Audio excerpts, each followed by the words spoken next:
Good evening. First at 11, runoff election results. Voters in 4 low-country communities returned to the polls today to determine leadership and representation. On the Isle of Palms, residents need to wait a bit longer to know who the next mayor will be.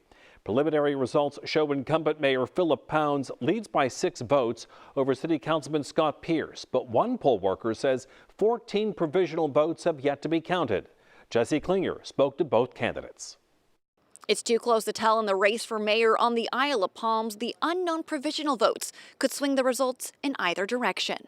So, there's a few provisionals, so we'll probably have to wait till at least Thursday or so before they certify the vote and see who actually won. So I know I'm up, I think, by 6 tonight with all the votes in, but we'll need to wait on the provisionals. I think it's been a great turnout, and this is democracy at its best right now, so I think we're just going to have to wait and see what the final results are. I'm glad everybody turned out to vote today.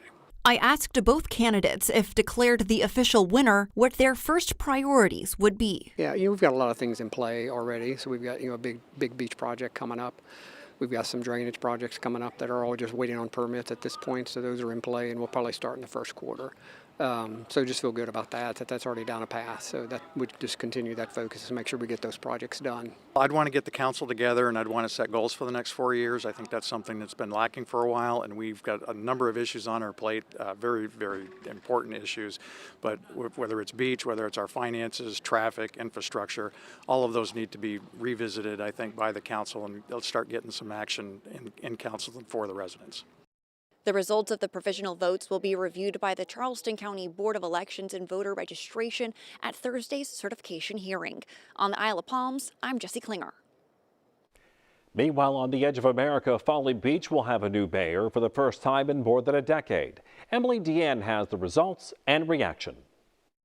After longtime Mayor Tim Goodwin made this decision to step down after a decade of service, the race for the next mayor went into a runoff. Unofficial results show that Chris Bazell beat out Elton Culpepper. He joins me now. How are you feeling about tonight's results? Just really good. We had a lot of people that worked really hard for the last 8 weeks, and it's just good for the community. I think that now we just got to remember that we don't just represent the people we agree with.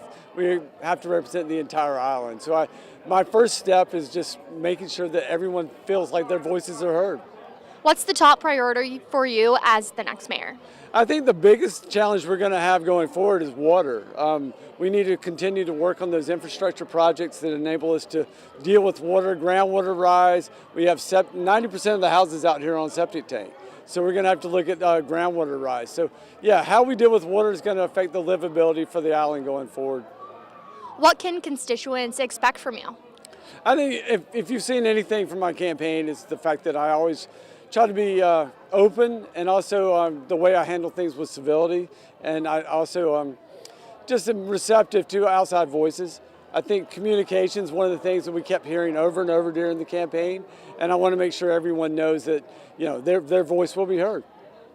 Fantastic. Well, thank you so much for joining us. Those official results are expected to be certified on Thursday. Reporting from Folly Beach, I'm Emily Deanne. In Lincolnville, unofficial results show Mayor Enoch Dickerson III holding a lead over Tyrone Aiken, 55 to 44%. Dickerson first won the office in a 2021 runoff after defeating then incumbent Charles Dewberry. He also served 12 years on town council. The special election in State House District 98 has an unofficial winner. With all precincts reporting, Greg Ford leads his challenger Brian Hill 56 to 43%. The race is to fill the seat vacated by retiring GOP Representative Chris Murphy. On November 4th, Hill led Ford by 3%, but neither candidate hit the 50% needed to avoid a runoff. Ford said tonight's results show voters in Dorchester County are ready for change. He'll face Democrat Sonia Ogletree Satani in a special election to fill the seat on January 6th.